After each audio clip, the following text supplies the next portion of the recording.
বিসমিল্লাহির রহমানির রহিম। সালামু আলাইকুম রহমতুল্লাহ। আমি আপনাদেরকে আবারও স্বাগত জানাচ্ছি। আওয়ামী লীগ তুমি কার? এটা কেউ দেখে না, আমি জানি। তবু এই ভিডিওটা এই জন্য করতেছি যাতে 2-4-20 বছর বড় কাজে আসে। বিষয়টা হলো আওয়ামী লীগ তুমি কার, এই শিরোনামটা এই জন্য দিছি। আওয়ামী লীগের সাথে ভারতবর্ষের ইতিহাস জড়িত, আওয়ামী লীগের সাথে পাকিস্তানের ইতিহাস জড়িত, আওয়ামী লীগের সাথে বাংলাদেশের ইতিহাস জড়িত। দেখেন না, আওয়ামী লীগ, আওয়ামী লীগ কিন্তু বাংলা শব্দ না। আওম, আওয়ামী থেকে আসছে। আওয়ামী উর্দু শব্দ, জানেন তো এটা? আওয়ামী, আওয়ামী অর্থ হলো জনগণ। এটা উর্দু শব্দ, এটাও পারফেক্ট না আসলে। আওম থেকে আসছে। আওম হলো আরবি শব্দ। আওমের অর্থ হলো ভাষা। আওম অর্থ কিন্তু জনগণ না। আওম কখনো জনগণ হইতে পারে না, এটা তারা ভুল লেখছে। উর্দুতে আওয়ামী শব্দের অর্থ জনগণ বলে তারা, জনসাধারণ, মানে ভাষাবিদ। বলে না আম আদমি, বলে না সাধারণ জনগণ, আমের সাথে আদমি যোগায় তখন হয় সাধারণ জনগণ। যাক, যারা আওয়ামী লীগ নামটা যোগ করছেন তারা তো বাঙালি, তারা তো ভাষা এতটা পণ্ডিত না, এটা একটা ভুল। আচ্ছা, বুঝলাম কথার প্রেক্ষাপটে যে আওয়ামী শব্দের অর্থ জনগণ, উর্দু ভাষা থেকে আসছে। তো এখন লীগ অর্থ দল। তো তুমি যখন বাংলাদেশকে নিয়ে চিন্তা করতেছিলা, তাহলে যখন তুমি মুসলিম লীগ শব্দ বাদ দিছো, XYZ নেতা যারা ছিলেন, কেমন, মাওলানা ভাসানী সাহেব তো মারা গেছেন, থাকলে তারা জিজ্ঞেস করতাম যে আপনি যত এত বাঙালির জন্য কাঁদছেন, পূর্ব বাংলার, পূর্ব পাকিস্তানের বাঙালির জন্য কাঁদছেন, বাংলার জন্য কাঁদছেন, আপনি বাংলার জন্য আপনার হৃদয় কাঁদছে, তো আপনি বাংলা শব্দ ব্যবহার করলেন না কেন? পূর্ব পাকিস্তান আওয়ামী লীগ, পূর্ব পাকিস্তানে বসবাস করে কারা? বাঙালিরা। বাউন্ডার ভাষা আন্দোলন হইল, তো একটা বাংলা শব্দ চয়ন করা যাইতো না? আওয়ামী শব্দটা তো আসছে, আওয়াম হলো উর্দু আরবি শব্দ, আওয়াম থেকে উর্দুতে এসে আওয়ামী। আওয়ামী অর্থ জনগণ, আর আওয়াম অর্থ হলো ভাষা। আমি এটার ব্যাখ্যাতে যাব না, ব্যাখ্যা করতে গেলে একটা হজবরল অবস্থা আসবে, what ever it is, but এটা তো বাংলা শব্দ না। যেমন আমি কখনো বিএমপি করিনি, আমার নামে উচ্চারণ করতে চাই না, কারণ এটা আর্মিদের কাছ থেকে দল আসছে। তবু বলতে হয় বাংলাদেশ জাতীয়তাবাদী দল, পুরোটাই বাংলা। আওয়ামী লীগ তুমি কার? বাঙালির। এই শব্দ তো কেন বাঙালির? আওয়ামী লীগ পাকিস্তানের। উর্দু শব্দ দিয়া পুরাটাই পূর্ব পাকিস্তান আওয়ামী লীগ, অর্থাৎ বাংলায় অর্থ করতে গেলে পূর্ব পাকিস্তান জনসাধারণের দল, এই নাম দিতেন। পূর্ব পাকিস্তান জনগণের দল, তাও তো হইতো। ভাষা কি ছিল না এই সময় বাংলা? তাইলে প্রশ্ন নাম্বার 1, আওয়ামী লীগ নাম কেন দিলেন? আওয়ামী লীগ কার? বাংলাদেশের বাঙালির। আওয়ামী লীগ তুমি কার? পাকিস্তানের। আওয়ামী লীগ তুমি কার? ইন্ডিয়ার ষড়যন্ত্রের ফল। আওয়ামী লীগ তুমি রাশিয়ার কমিউনিস্টদের আপগ্রেড ভার্সন। আওয়ামী লীগ তুমি কার? চায়নার কমিউনিস্টদের আপগ্রেড ভার্সন।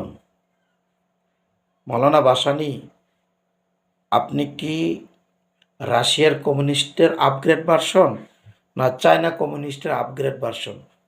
ইতিহাস ঘাটলে জানবো, আমি জানি। ইতিহাস খুললাম খুললাম করে প্রকাশ করা হবে ইনশাল্লাহ। সত্য জানার জন্য বাংলাদেশ আওয়ামী লীগকে জানা দরকার। আওয়ামী লীগ জারি হোক, এবার বলি আওয়ামী লীগ জারি হোক, আওয়ামী লীগের সাথে বাংলার ইতিহাস সমৃদ্ধ, বাংলার মুসলমান, হিন্দু, খ্রিস্টান, বৌদ্ধের হাসি কান্না সুখ দুঃখ জড়িত। আওয়ামী লীগের সাথে বাংলাদেশের বাম ডান, নাস্তিক আস্তিক, কমিউনিস্ট, চায়না রাশিয়া জড়িত। আওয়ামী লীগের সাথে বাংলাদেশের আলেম ওলামার একটা বিদ্বেষপূর্ণ অবস্থা জড়িত দীর্ঘ 52 বছর। আওয়ামী লীগের সাথে বাংলার ধর্মপরায়ণ মুসলমানের একটা নাস্তিকটানি অবস্থা জড়িত। আওয়ামী লীগের সাথে হিন্দুদের একটা সুসম্পর্ক জড়িত। আবার এই আওয়ামী লীগের নেতৃত্ব দেয় মুসলমান, আওয়ামী লীগের সাপোর্টার বাংলার মুসলমান,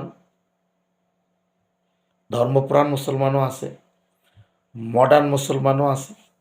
আওয়ামী লীগের নেতৃত্বের সাথে জড়িত বুদ্ধিজীবী বাম, যারা বাংলা থেকে ইসলামটাকে বিতাড়িত করার জন্য আওয়ামী লীগকে ডাল হিসাবে ব্যবহার করে। সুতরাং আওয়ামী লীগ তুমি কার? এই প্রশ্ন জানতে হলে ঠান্ডা মাথায় আমাকে গবেষণা করতে হবে। চাই আপনারা একজন আমার ভিডিও দেখেন, কোনো যায় আসে না। আমি তো একদিন মরেই যাব।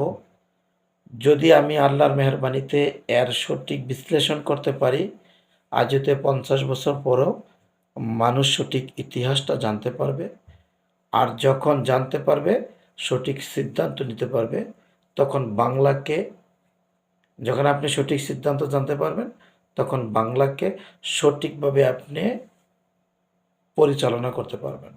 রাজনৈতিক দল ছাড়া রাষ্ট্র পরিচালনা হয় না। আওয়ামী লীগকে চাইলেই বাংলাদেশ থেকে সমূলে ধ্বংস করা যাবে না। আবার আওয়ামী লীগ যে অবস্থায় চলতে আছে, এই অবস্থায় চলতে দেওয়া যায় না। তাই আওয়ামী লীগকে রিফর্ম করা উচিত, সময়ের দাবি। আর আওয়ামী লীগকে রিফর্ম করতে হলে আওয়ামী লীগের টোটাল হিস্টোরিটা একেবারে সামনে আমাদের আসাটা ফরজ হয়ে গেছে। তাই আমি অত্যন্ত নগণ্য মানুষ, অনেক শক্ত একটা কাজ হাতে নিলাম। আমার সাথে আপনারা থাকুন, আমার কথাগুলো শুনুন। আগামী পর্বে আওয়ামী লীগ তুমি কার শুরু করব ভারতবর্ষ থেকে। ভারতবর্ষের কোথায় থেকে শুরু করব? ভারতবর্ষের জিওপলিটিক্স থেকে শুরু করব। জিওপলিটিক্সের আগে ভারতের ভৌগোলিক অবস্থান, কই থেকে ভারতবর্ষটা আসলো, তারপরে ভারতবর্ষে কারা সভ্যতা গড়ে তুলল, সিন্ধু অববাহিকাতে কারা আসছিল, গঙ্গা অববাহিকাতে কারা আসছিল, বঙ্গা অববাহিকাতে কারা আসছিল, আর্যরা কই থেকে আসলো, কই থেকে ইন্ডিয়ার সভ্যতা শুরু হইল, তারপর আরবরা আসলো, মঙ্গলরা আসলো, মুঘলরা আসলো এদেশে, শাসন করলো, কি পরিবর্তন আনলো, তাদের দ্বারা এই ইন্ডিয়ার সভ্যতার ভিতরে সিন্ধু সভ্যতার কি পরিবর্তন হইল, আইলো ওলন্দাজরা, আসলো পর্তুগিজরা, কি সভ্যতা কি পরিবর্তন আসলো। ইতিহাসের সাথে আমার নিজস্ব জ্ঞান বুদ্ধির সমন্বয় ঘটাবো, কিছু কিছু মতামত রেখে যাব ভবিষ্যৎ প্রজন্মের জন্য, যাতে এ থেকে তারা সঠিক সিদ্ধান্ত নিতে পারে। তারপর ব্রিটিশরা আসলো, তারপর মুসলমান আর হিন্দুদের মাঝে কীভাবে ডিভাইডেড অ্যান্ড রোল সৃষ্টি হইল। এর ভিতর থেকে চায়না আর রাশিয়ার কমিউনিস্ট মাথাচাড়া দিল, সমাজতান্ত্রিক। তারা বৈজ্ঞানিকভাবে রাষ্ট্র পরিচালনা করবে।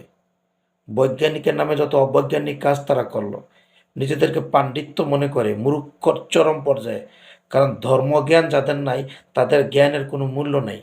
ধর্মজ্ঞানের ভিত্তি করে অন্য জ্ঞান অর্জন করলে আর মান আছে। যেমন শূন্যের সামনে এক না থাকলে শূন্যের কোনো মান নাই, কোনো সংখ্যা না থাকলে, এরকম কোনো মানুষের ধর্ম না থাকলে তার সমস্ত শিক্ষার কোনো মান নেই, কারণ তার বেসিক শিক্ষা নেই। ফলে রাশিয়া এবং চায়নার এই ষড়যন্ত্রের কারণে কি পরিমাণ ক্ষতি হলো বাংলার। এরপরে আসলো আমেরিকার গণতন্ত্র। আল্লাহর মেহরবানিতে মন্দের ভালো সাফের বর। এই গণতন্ত্র আসার কারণে এই কমিউনিস্ট রাজনীতি, চায়নার আর রাশিয়ার কমিউনিস্ট রাজনীতি থেমে গেল, বামরা থেমে গেল, গণতন্ত্র জয়লাভ করলো। শেখ মুজিবুর রহমান আওয়ামী লীগ গণতন্ত্রকে নিয়ে সামনে বাড়ল। বামদেরকে বগলের দুই পাশে নিয়ে, এই পাশে এই পাশে নিয়ে। তাই সঠিক ইতিহাসগুলো আমি তুলে ধরবো।